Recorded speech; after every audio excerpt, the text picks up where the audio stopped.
এই তালের নোটটা নিয়ে নিলাম, এই চিনিটা নিলাম, এই একটু লবণ দিলাম, দিয়ে এটা মাখিয়ে রেখে দেব।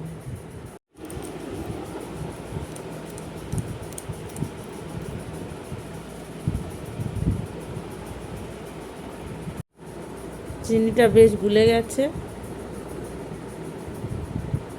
এবারে আঠা, অল্প অল্প করে আঠা দিয়ে দেব।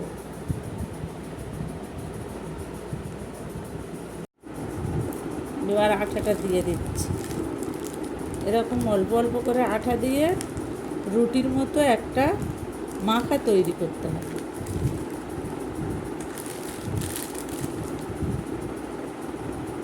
যেমন করে আমরা আঠা মেখে রুটি করি, ঠিক সেই রকম আঠা দিয়ে শুকনো করে এই রকম একটা ওই রুটিরই মতো একটা মাখা তৈরি করতে হবে।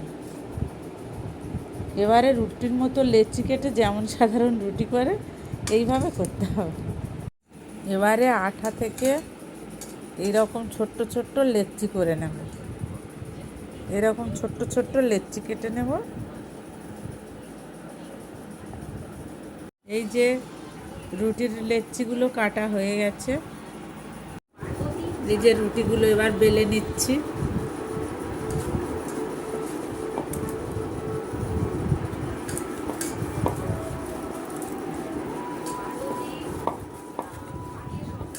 আঠা দিয়ে আস্তে আস্তে করে রুটিগুলো সব এবারে এইরকমভাবে সবগুলোকে বেলে নেব।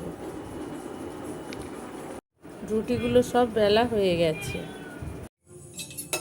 এইভাবে রুটিগুলো ফুলকো ফুলকো করে ভেজে নিলাম।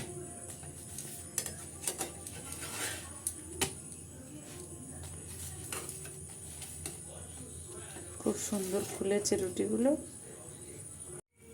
যে রুটিগুলো এবার এইভাবে উল্টে পাল্টে ভেজে নেব।